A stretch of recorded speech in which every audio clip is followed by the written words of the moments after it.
What is up, guys? We are live here, a special live show. Welcome to the Bags to Riches podcast. I'm Zach Ginn, your host. I quitted my minimum wage bag boy job to pursue the riches of real estate investing at the age of 17 and never looked back. I'm here to educate and inform entrepreneurs, young and old, how to become complete real estate investors by talking to the best and most influential minds of real estate. I'm joined by Willie Coleman today. Willie is a 19-year-old real estate killer out of Greenville, South Carolina. How's it going, man? It's going good, man. How are you doing, Zach? I'm great. So a big reason why I wanted you on is there's a lot of, I get a lot of DMs, you probably get all the time, of like teenagers trying to get into real estate investing and they're in high school. And, you know, they I hate to say it, but they look up to people who maybe are 50, 60 years old that have made millions of dollars, and they kind of don't understand what it's like to be a younger guy trying to make it in 2020.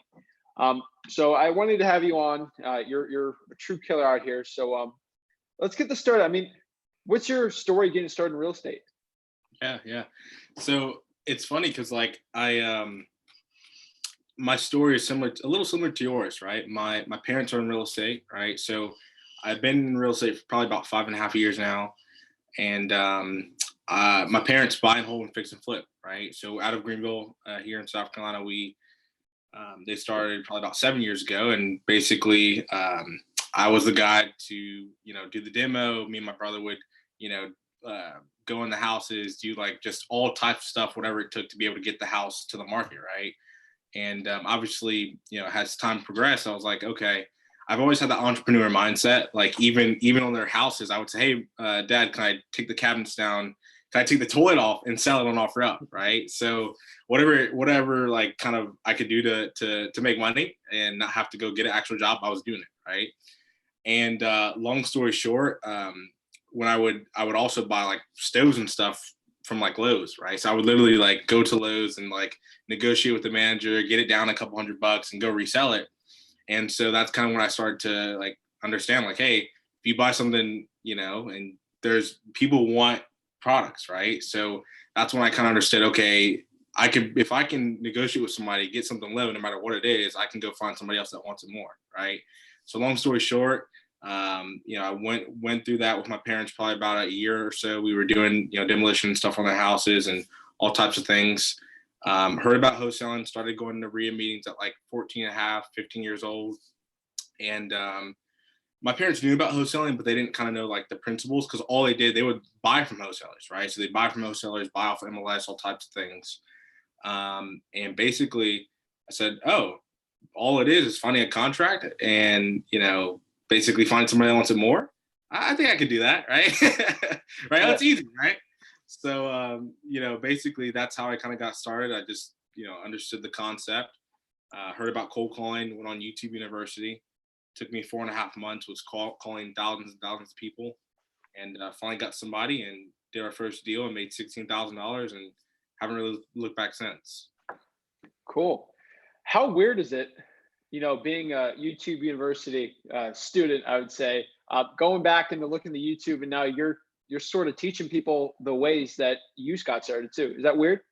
Yeah, it is, man. It's funny because like I think we're always learning, but it's funny to like, okay, I'm the guy able to help somebody else do what we're doing, so it's really cool. Mm-hmm. I remember my first podcast. When I was 17. I went on Joe McCall's. It was I listened to him every single day when I was 17, just driving, putting bandit signs out. Me being on that, it's a weird feeling, but it's pretty cool to help other people. But it's just funny. This is probably the youngest real estate investing podcast combined ages. I'm 20. You're 19, right? Yeah. Yeah. So 39 years combined between us. It's probably the youngest possible, but it's a great duo.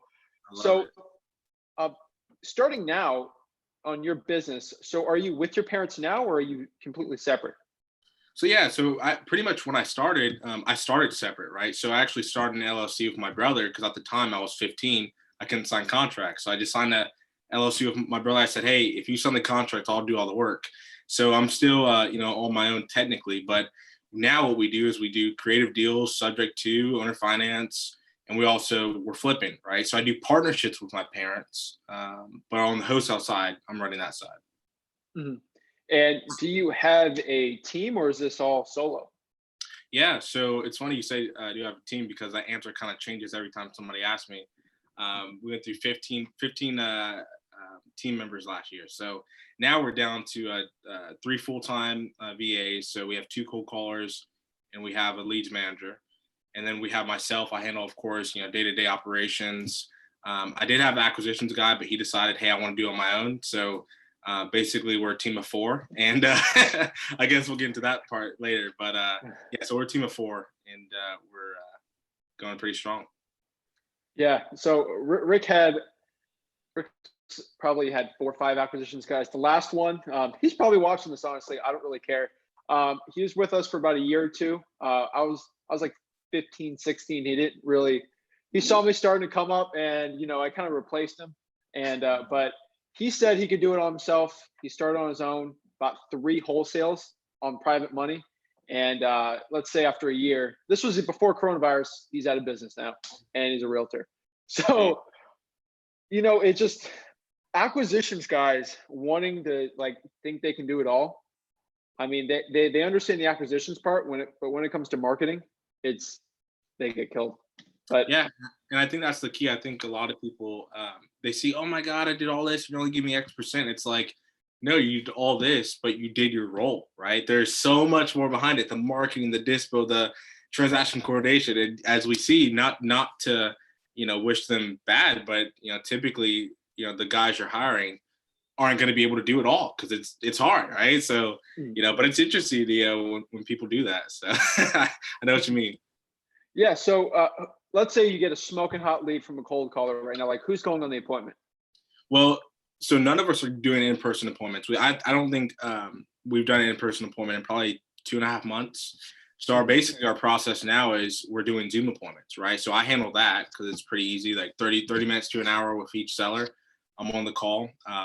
If I can't do it, then we also have my leads manager to be able to just have them send us photos, and then we'll just do a phone appointment. And that's kind of what we're doing. And between all 3 of those guys working day to day, we're knocking out about 4 to 6 deals a month. Nice. And before the 2.5, were you going on the appointments yourself? So I had the acquisitions guy. Okay. So for the last month before the virus happened, he was, and then I started again. Yeah. Okay. Yeah. So another thing I really want, because there's a lot of young guys watching our YouTube. They love the podcast here. And obviously, this is the number one question I get. My number one pet peeve. It really gets me mad. You know the answer to this. What do you do when you walk up to a 7-year-old lady or a man and he sees you? And obviously, you're pretty young, dude. You look pretty young. I look young too. What do you do to just crush that, predisposition in their head, thinking, oh, this is just a young kid, and just build them over through a rapport? How are you winning these people over? Yeah, that's a great question. I love that question.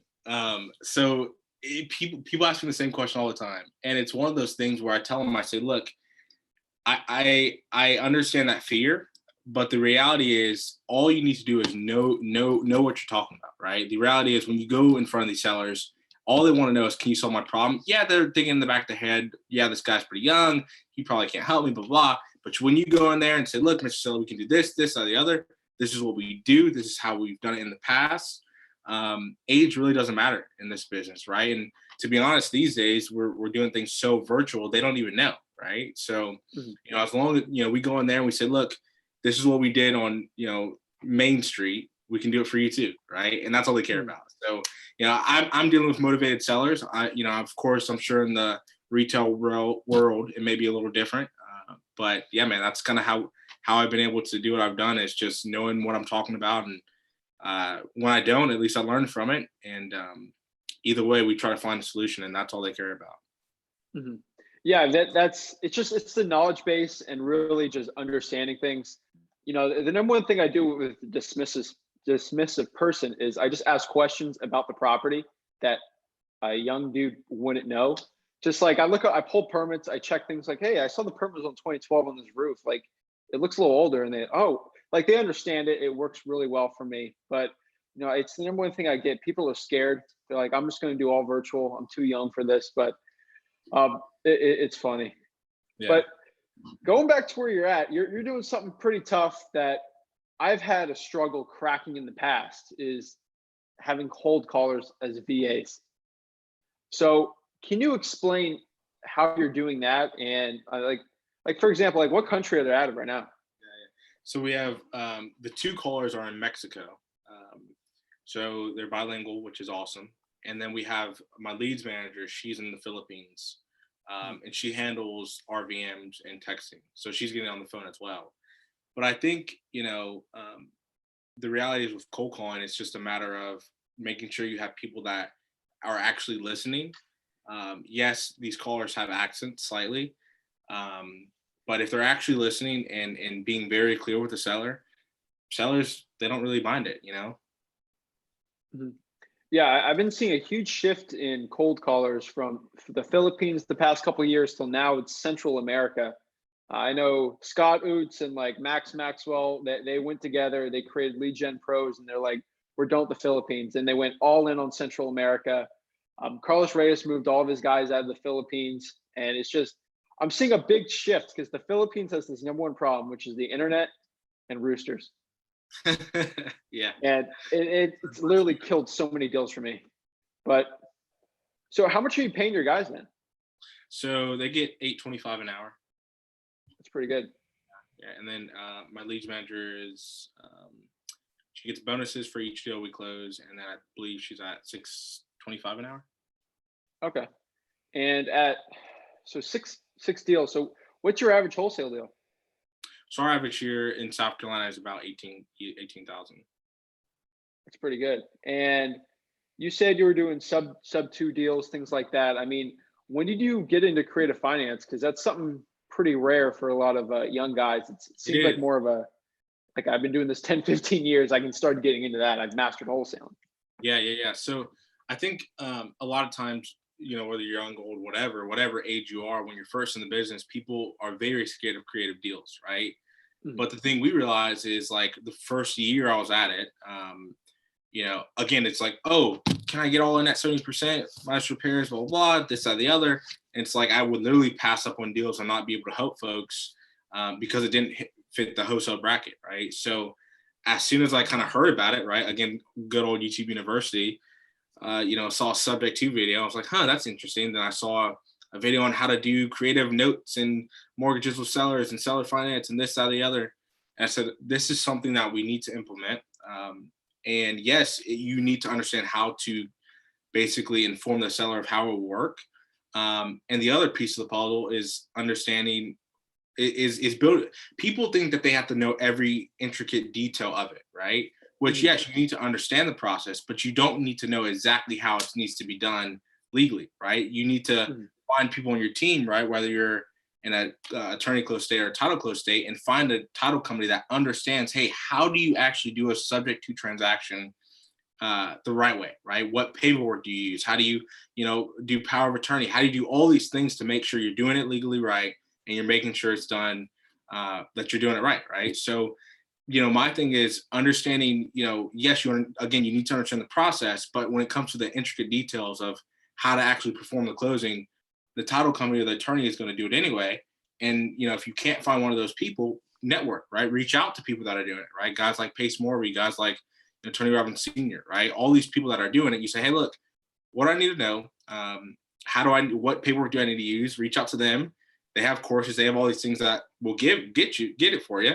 And then you go to your title company and say, use these, right? So don't try to kind of be the expert at it. Understand it, right? Literally, I understood it by going to a few events. I learned it on YouTube, but I wanted to really, really get it down. I went to one event, and I know how to do it now, right? And obviously, again, the title company or the closing attorney is going to do it really for you. They're the ones that prepare everything anyway. So, I think for me, it was one of those things where we were leaving money on the table. We weren't able to basically make a deal out of every lead we could. I think we acquired our first subject to deal.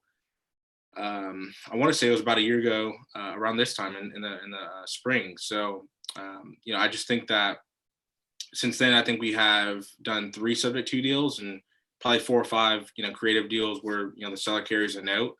And of course, we made a ton of money just by and being able to solve problems just by saying, look, let me take some time and understand this process.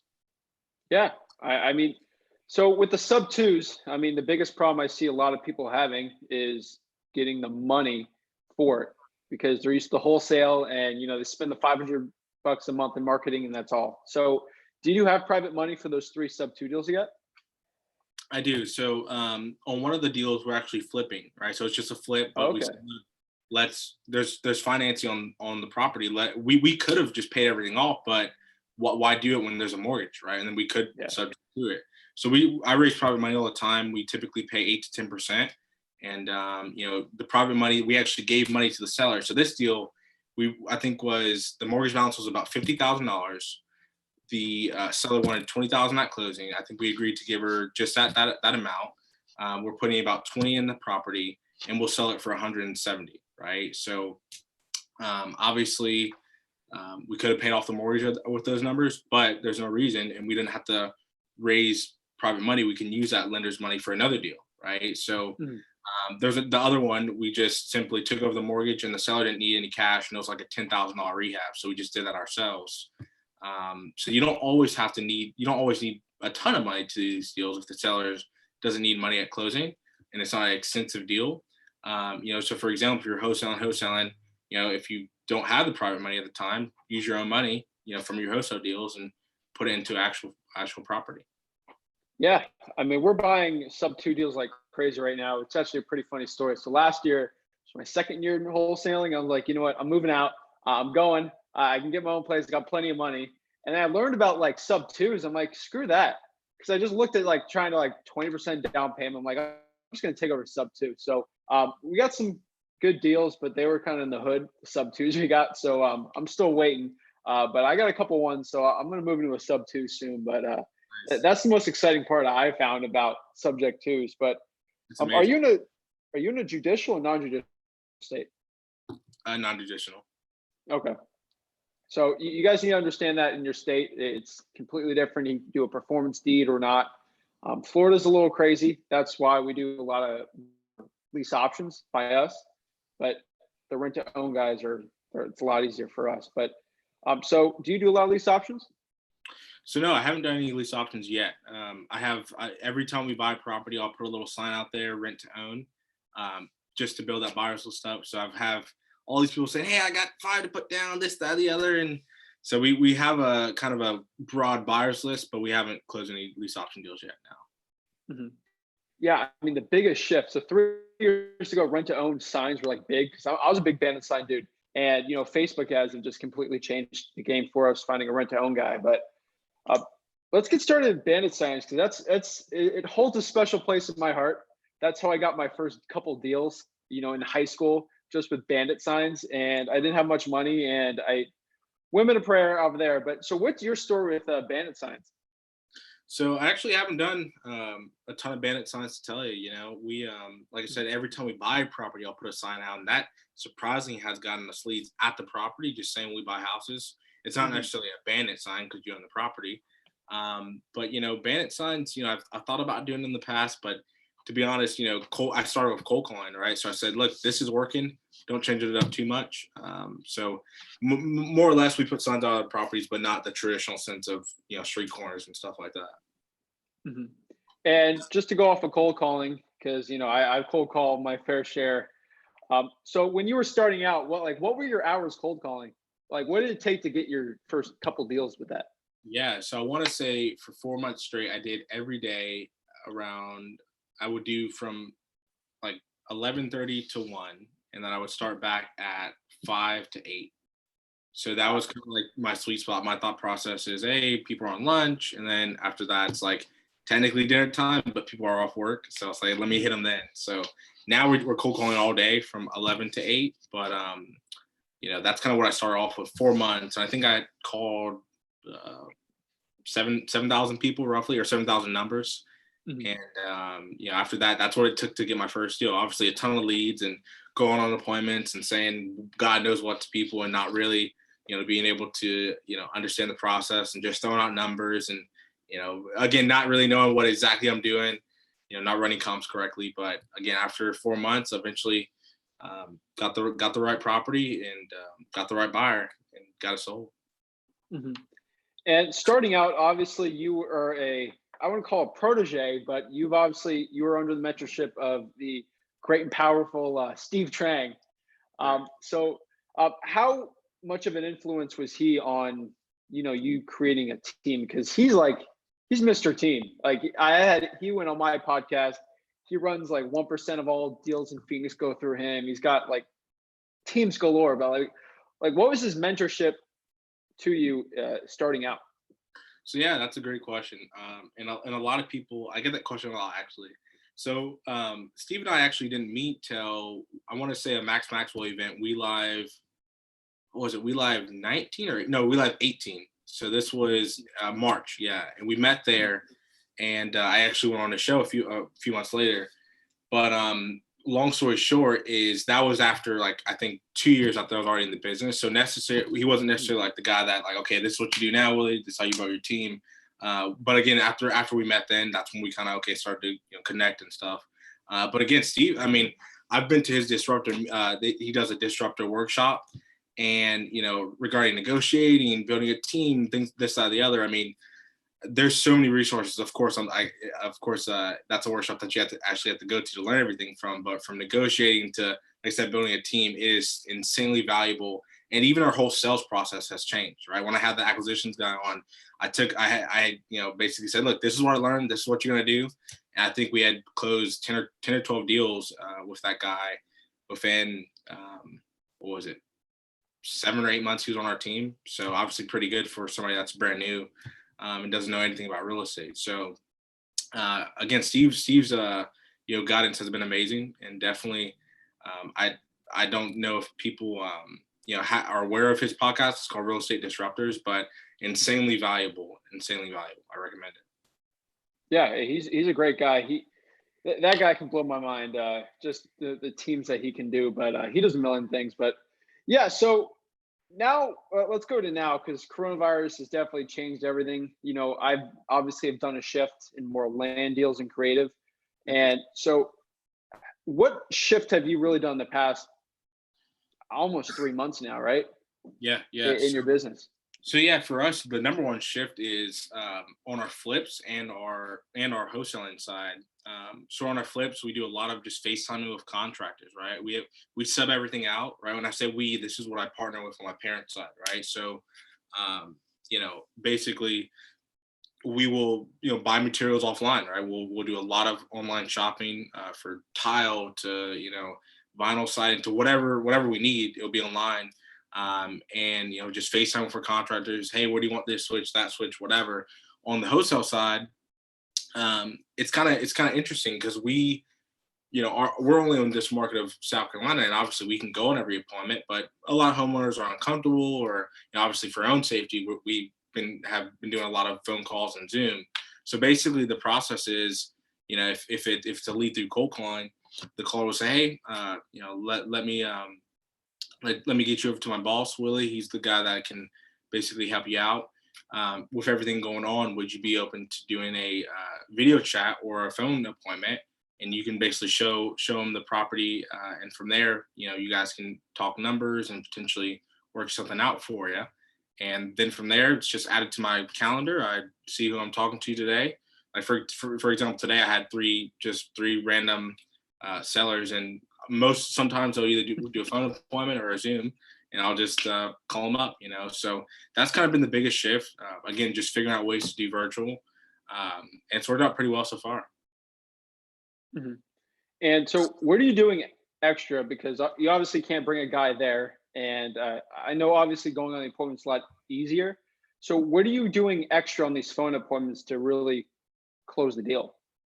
Yeah, that's a good question. So for me, the cool thing is I've dealing with out of state sellers, right? You pretty much are doing a phone appointment anyway, right? You just go into the property, right? And you understand that. But I mean, for example, it's pretty much nothing different. I'm pretty comfortable on the phone with sellers. I'm talking to them just like I would talk to anybody else, right? As a somebody I'm trying to help, and we just figure out the deal together. To me, I've never been the guy to say, oh man, I got to be in front of them.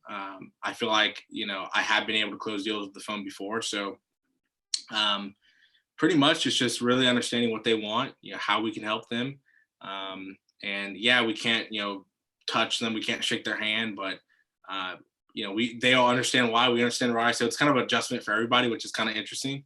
And we're just doing what we're doing to be able to help them out. And if not, I think people, yes, when on the acquisition side, you're selling them because they have so many options. But the way I look at it, I don't really think about it that way, right? When I'm on that call, that's not even in my mind. It's just, look, if you can go with me, but if not, you have a lot of options, right? I'm telling them that, right? But my attitude is so like, how can I help you? Whether it's me, this guy, whatever, you have a lot of options. Why would you want to go with me, right? Again, just it is sales, but the way I look at it, it's not. It's just helping them out. Yeah. How crazy is Greenville, South Carolina? Like, how is it a saturated market Some compared would, to other wholesalers? yeah, some would say I think we're the top, one of the top 10 cities to move to in America. A lot of people actually don't know that, but it's really hot, right? The population of Greenville, South Carolina is like 60,000 people, right? So Mm. it's not a huge market. But you get people just like any market. You get wholesalers in the business one day and out the next, and just that rotation, right? You have your top 15 guys in the market, and they're the ones that are kind of running things per se. But I've dealt with so many people. I've done so many JV deals here locally, and it's good. I mean, it's a great market. We're I mean, I heard some parts of the country are kind of going down, but we're actually going up. And showings, we're going up in showings, we're going up in sales, inventory's down. So I think it's one of the top markets. Obviously, I'm not in other markets currently, so I can't compare it to me actively being in other markets. But it's pretty good so far. Yeah. Yeah. Greenville's a cool area. I know everywhere in the South, people are just starting to move into there. I know some people in California, everyone's leaving out of there. But this brings me to my next question here. Obviously, you being young like me, there's not a lot of, I can't go to a RIA right now and meet another 20 guy in his 20s doing well in real estate. So, I mean, do you have a lot of friends that are like entrepreneurial like you that are, making businesses like that? Or like, do you have anyone near you that that's doing like stuff like this? That's a good question. So I wouldn't necessarily say I had that friendship group of like all these killer, entrepreneurs, whatever. Mm. I think it really stems to my family, right? Obviously, my parents are entrepreneurs. They're in the fix and flip side of the business. My brother also, he runs a tech company in California called Real Time, right? So he's an entrepreneur. And I think it's really just my family having that bringing there of, look, you don't have to do the traditional sense. I was also homeschooled growing up, right? So I didn't have, necessarily all the guys that had that traditional sense of mindset, right? So again, Mm. being around my family growing up, it's kind of like, hey, yeah, you have the option to go the traditional route, and I did, all right, but I didn't go to college. I'm obviously still not in college, and I'm at the point where I love real estate, and I see myself 5-10 years from now, this business running, and real estate's more or less it's more or less kind of a vehicle to be able to fund other things, right? Like I fund a lot of tech, right? So of course, one of my brother's company is in tech. I've invested there and a few other companies in Silicon Valley, and that's really the goal, is to create businesses to run and do other things with the business, right? So I don't know. It's pretty cool to. I don't know necessarily. Obviously, now I have entrepreneur friends and people in real estate and all types of things. But growing up, I think it was more or less my parents and seeing my brother that, hey, they're doing it, so I can, right? Yeah. Yeah. I mean, I got a lot of friends that aren't like entrepreneurial like me, but like, I go play basketball with them and like I meet some new friends or like talk to new people and, they always like, what do you do? I just say, what, I'm in real estate. That's it. Like, Yeah. like, how do you explain it to like new people that are young that like what you do? Yeah, I mean, I tell them, I said, look, I solve problems and I make a lot of money doing it. Yeah. Right. So, basically I'll tell them, I buy houses, right? We fix them up, we sell them. Sometimes we won't even, buy them. We just sell them directly or we wholesale them directly to folks, right? Just paper, right? Contracts. So, it wows them. It's actually funny you bring that up. I had one of my other brothers, his friend, he was 19 at the time. I was like 17. And he said, look, Willie, I want to do it. I want to do what it takes. He was actually doing nails at the time. And he goes, so I said, okay. And this was before I actually had our JV process down and we have all that structure now. But I said, all right, well, you market. I'll help you close the deal and we'll split it 50-50. So I showed him how to market. I showed him what to do. I think he did cold calling or bandit signs or something like that. I can't remember what he did, but he ended up getting a lead. I said, all right, well, I'll get on the contract for you. Get on the contract. We made $20,000 to split the profit. And, he just eventually just fell off, right? He went back to doing whatever job he was doing. And I say that because it's not for everybody, right? You have people that, and you know this, right? You have people that, it's so attractive. Oh my God, it's so easy to decide the other. And certain parts can be simple, right? But the reality is most people, even when they taste the money behind it, aren't willing to put in the work, right? The hours and hours and hours of working for yourself, it's not for everybody, right? They rather just have a security of, hey, if I want to make minimum wage, I'll do that, and I don't have to worry about it, right? So it's just real interesting, kind of like you say, yeah, I'm in real estate, you just kind of let it be, because again, people are like, wow, but it's like, look, dude, it's truly business, right? You gotta grind, you gotta put all you got into it, but it's one of those things that for guys like me and you, we see the end goal and we understand that this is what it takes to be able to truly do it. So it is what it is. Yeah, I mean, I got a nice truck. I use it for all my jobs and stuff from going to appointments, things. Like people just think they see me make a lot of money. I say everyone assumes I'm a drug dealer, but it's fine. It's okay. But Yeah. it's just funny because I'm like, it's too complicated. It's okay. But no, it's fun. I love it. I think the number one thing that really affected and molded me, like mentally strong in this business, is just when I was 17 in my dorm room at college, just cold calling like 3 hours a day. Mm. Like how did you motivate yourself on like the fourth hour when you got like the 200th no of the day or the 200th FU? Like what kept you going? So for Tough. me, what's that? It's tough. Yeah, it's tough. I mean, I'm the type of guy, and this is gonna sound kind of weird, but I don't like it, right? I don't think anybody likes to get yelled at and cursed at and no. But my mindset, is with everything. I mean, even what we do to this day, what I do to this day is hard, right? Going on appointments and raising capital and this, that, the other, doing these houses. But the reality is, people need to understand two things. When you get the rejection, when you get the no, when things don't go to plan, one, you're learning so much from it to where if you messed up, you won't do it again. The rejection side of it, to stay motivated side of it, is I understood that this business and 90% of businesses in the world is a numbers game, right? I have to get these no's to get the yes, right? So to me, every time when I was on the 200th no, I knew that the 201 would be a yes. So it's like, thank you very much. Have a good day. Bye. Right. The next one. So the no would kind of motivate me to get to the yes. And I think a lot of people need to kind of understand that. It's like, how are you not motivated by the no's? Because when you're calling 50 people, you should want to get through that list as quick as possible and then get to the next list, right? Because it works. Guys that are freaking teenagers are doing it. Guys that are, 6-year-olds doing it, right? So it's like that should motivate you. And if not, again, it's not for everybody, right? So, but for me, it's just understanding this is what it takes. You got to hear the no to get to the yes. Mm-hmm. And what would you say? So, when should a guy who's cold calling, doing a couple of deals, when should he start hiring VAs to start cold calling? Well, I think people should start doing that. I've heard all types of answers to this question, right? And I think it's subject to your situation. So I'm not going to say, hey, for everybody that's done one deal, go hire somebody. For me, I hired somebody after my first deal because I hated it and I knew how to teach them how to do it, right? Because I was good on the phones.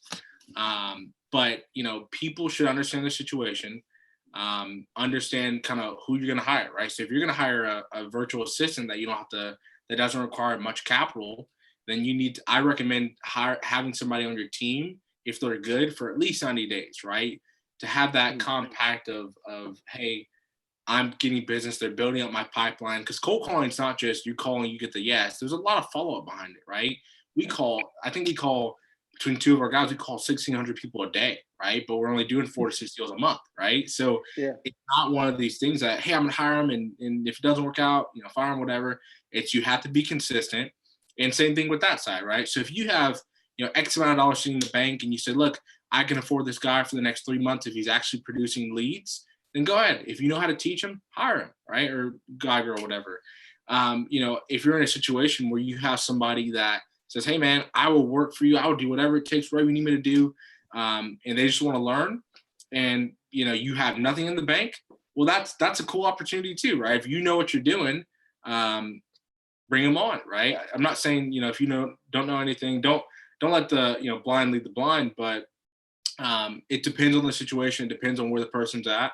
Again, if you have somebody that's willing to basically work commission only or just to learn, that's a great situation. And it doesn't really matter where you're at in the business. If you have hundreds of thousands of dollars in the bank, or a couple grand, that's a perfect scenario to bring somebody on then.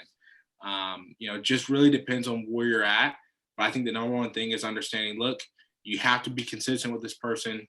If that person doesn't get you a deal in 3 months, then they're probably not the right person. You know what I mean? So that's how I look at it. That's even how I look at it to this day, right? When we're making a big hire, if we're hiring a call center, right? We've actually used, call centers in the past, right? And we'll say, look, are we good on our marketing side to support this strategy, this marketing strategy, whatever, for X amount of time?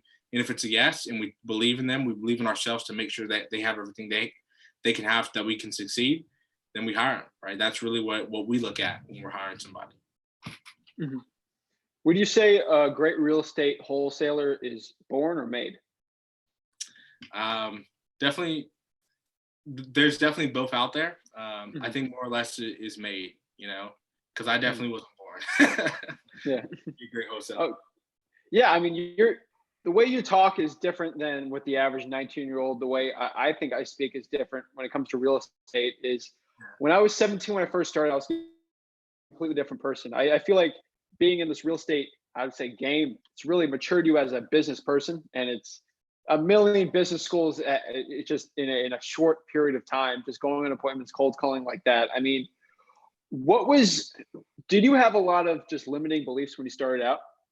Absolutely, man. I mean, kind of like the point you brought up of, hey, how do you stay motivated? It's like, my limiting belief was, I'm basically 15 years old. How are you going to have the money to buy a house and this, that, the other, right? So age was a big issue for me, right? Age and just talking to somebody. Mm-hmm.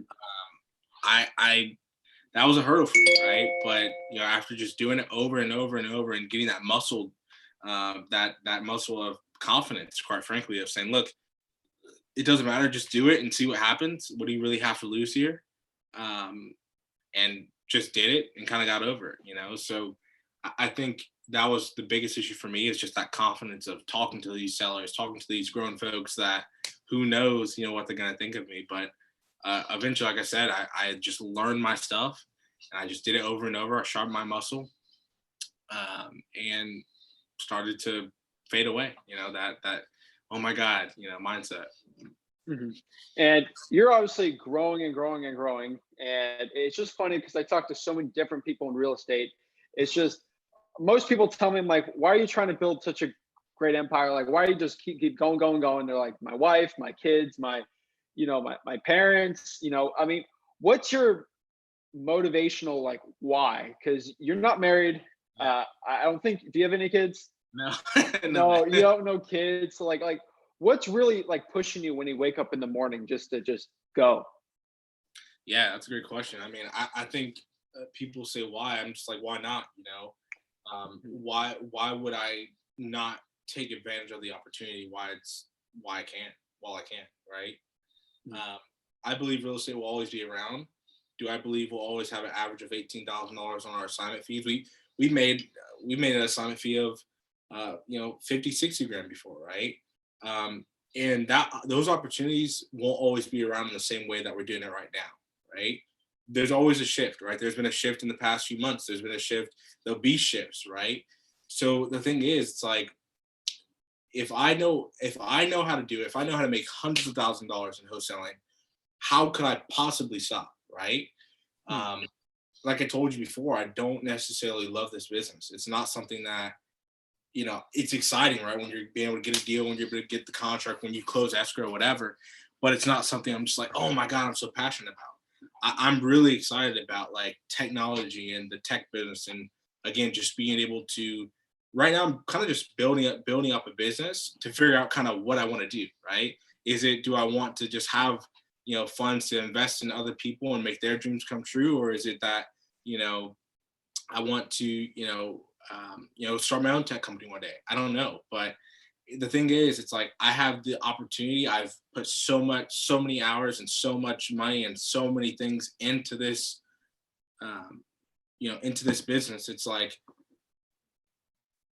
do it, and eventually I will find my why, my why of whatever, so hopefully that answers your question, but that's No, kind of it does. Yeah. So you're really into the tech and being an angel investor. I think it's pretty cool. I mean, are you specifically like these profits that you're getting from real estate, which are, it's a nice chunk of change you're getting.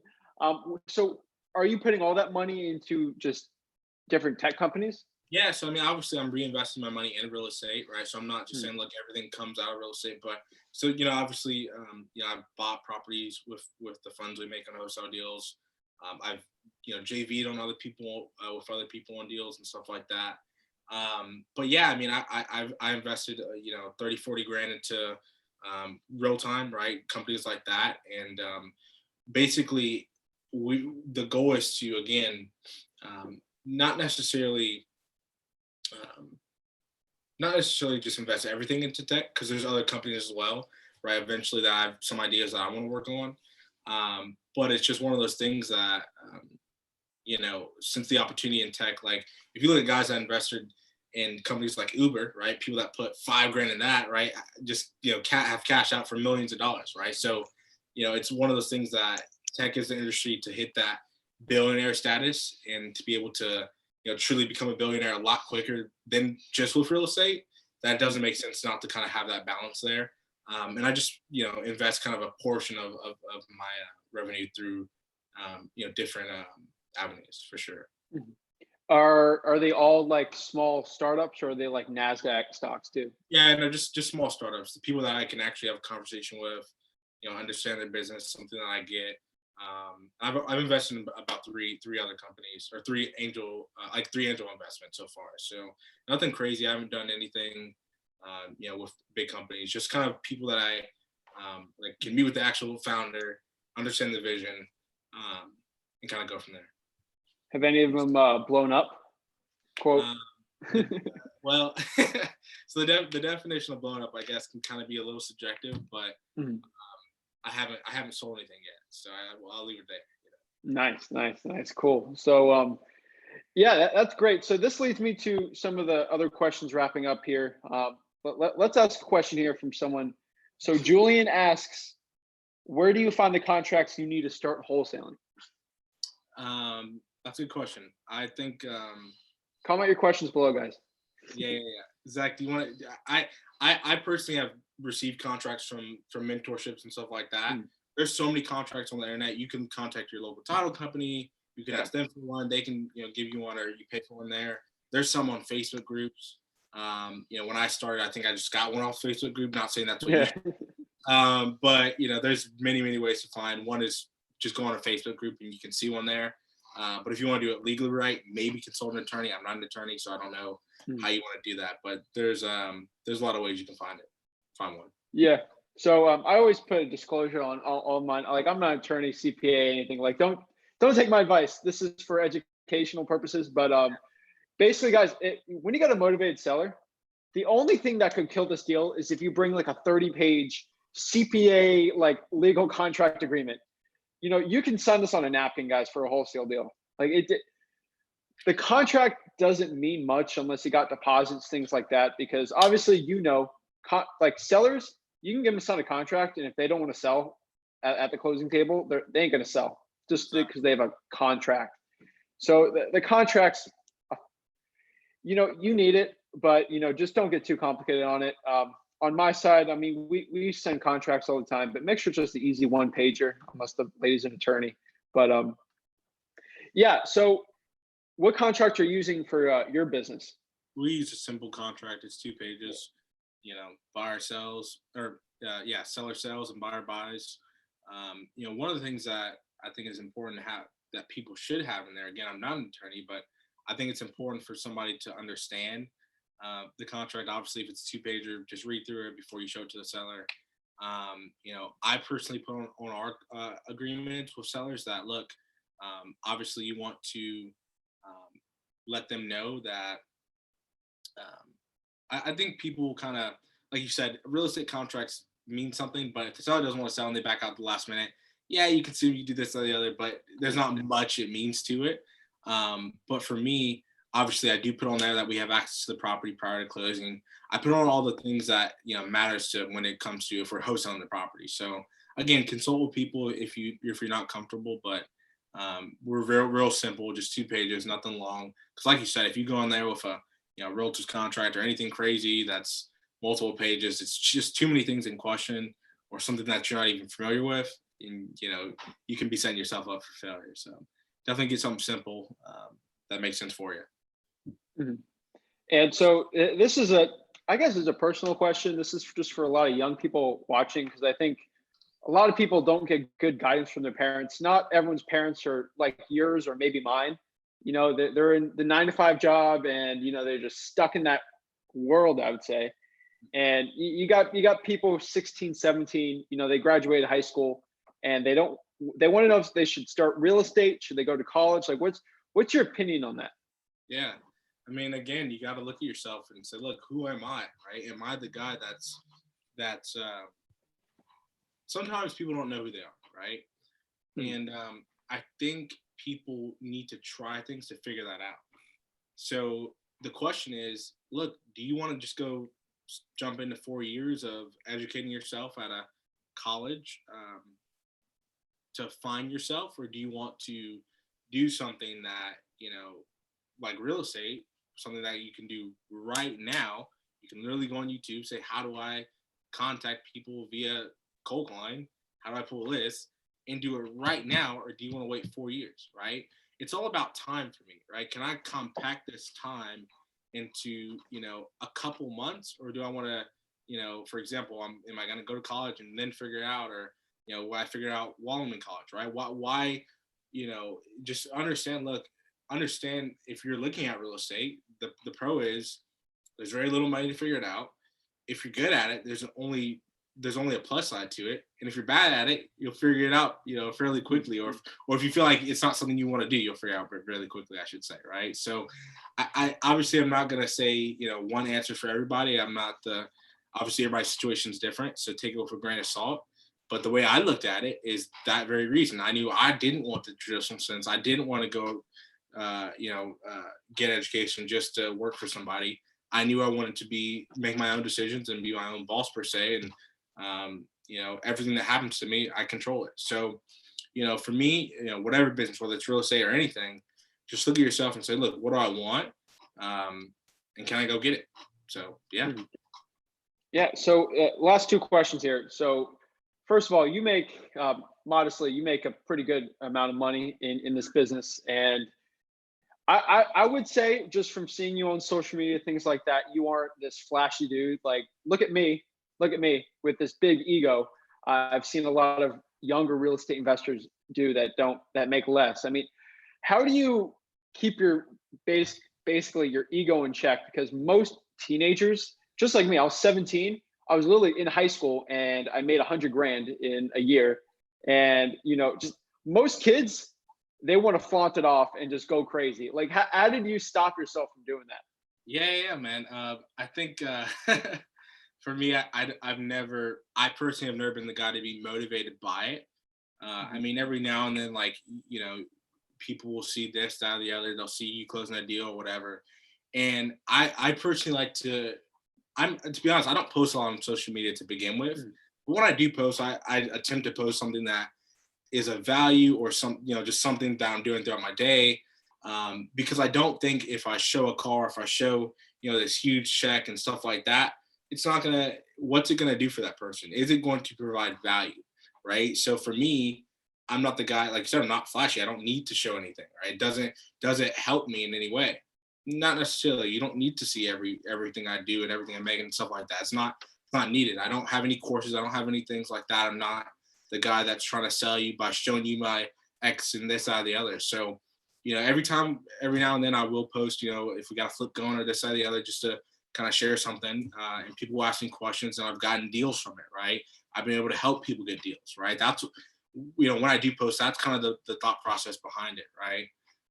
So, I just, every time I see that, like I said, I've never been motivated by it, like the flashiness. And again, it can, people have mixed feelings about it and people get motivated by different things. But I post what I feel is valuable or something personal that I want to just share. So, that's kind of what my mindset is behind it. Yeah, that's pretty cool. We got another question here from, I'm going to butcher your name here, but I'm really sorry. Katris Alexander.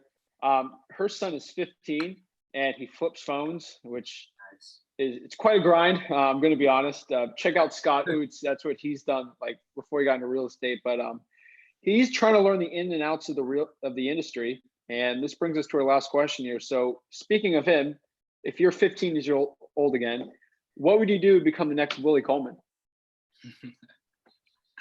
Step by step, you're stuck in Greenville, South Carolina. You're 15. You got no money. What are you doing? I love it. So it's funny. He's already an entrepreneur. He's already flipping phones.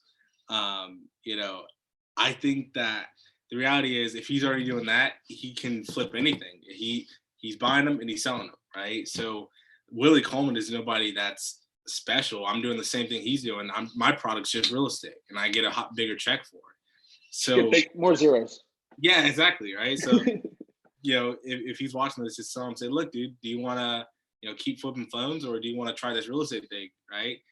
But to become what I've become, I don't necessarily what I've become so far is just he's got to want to do that, right? He has to want to say, look, I want a bigger spread, and go get the biggest spread, right? Keep watching Zach, keep watching Flip with Rick. Go check out these other podcasts, right? And if he wants to do it, he'll do it. The reality is, I get that question a lot, like, hey, my son's this, my daughter's this, whatever. What should they do? In your particular situation, he's already doing it, right? So, what they should do is just understand that's what I want. And if they don't want it, they don't want it. That's kind of, my thought process is, they have to put in the work. That's all. Business to me is just putting in the work and doing it over and over and over again. If we would have talked 5 years ago, we couldn't have talked about half the things I talked about because I wouldn't know what I was talking about, right? So it's just putting in the work, understanding that it's a grind. And if I was terrible at it. Again, I was terrible at talking with folks. I did not know exactly how the process worked, but I did it. And that's why I'm where I am today, just doing it over and over again. Yeah. If I have some recordings back when my first couple motivated sellers, it's the cringiest thing I've ever heard in my life. But it's just the growth that you get every single year. It is truly one of the most humbling and amazing things that I've experienced. I mean, how have you seen your growth in the past 5 years? So yeah, obviously growth in a lot of areas, right? Obviously growth in, having a sharper understanding of the business, right? Having a sharper understanding of what I'm doing, right? What the goal is, right? The goal is to build an actual business, not just something I'm here for every day. But again, the mainly is just under that really, and understanding, like, of course, managing people, right? That's crazy, right? When I first started, I never thought I would be, on Zoom calls every week with a team, right? Like, that's crazy, right? Being a leader for other people, right? Not just myself, but literally other people are relying on me to get deals, right? In our company, right? So, my growth has been just managing people, understanding how to talk to people the right way, right? Not necessarily in a negative way, but again, just helping people get what they want so we can all win together, right? Doing JV deals with people, right? It's pretty cool to be able to help people do JV deals, right? So that growth, all types of things that have happened in the past 5 years. But the main thing is understanding, look, the goal is to build a business so I can do other things and kind of figure out what I want to do, if that makes sense. So yeah. So if someone had this killer JV deal they had in Greenville, South Carolina, how would they get in contact with you, and how would they just send you a deal? Yeah, so hit me up on Instagram. It's Willie.Coleman. And hit me up, say, look, you got this, that, the other. Even if it's not a deal that you have on a contract, I'm happy to help in any way. If you want me to look at it, if you don't even have a deal yet, connect with me. There's a lot of ways we can work together to be able to make some money and be able to help each other out. So happy to connect. Again, it's Instagram, Willie.Coleman. Bam. That's it, guys. I really appreciate you coming on, Willie. Thank you, everyone that commented and just gave love to us. And I appreciate everyone. If you got any more questions, just hit me up on Flip with Rick at Instagram. Check out some of our new websites, things like that. Just go to flipwithrick.com for everything. And appreciate you guys. I'll see you on the next podcast next week. Thanks.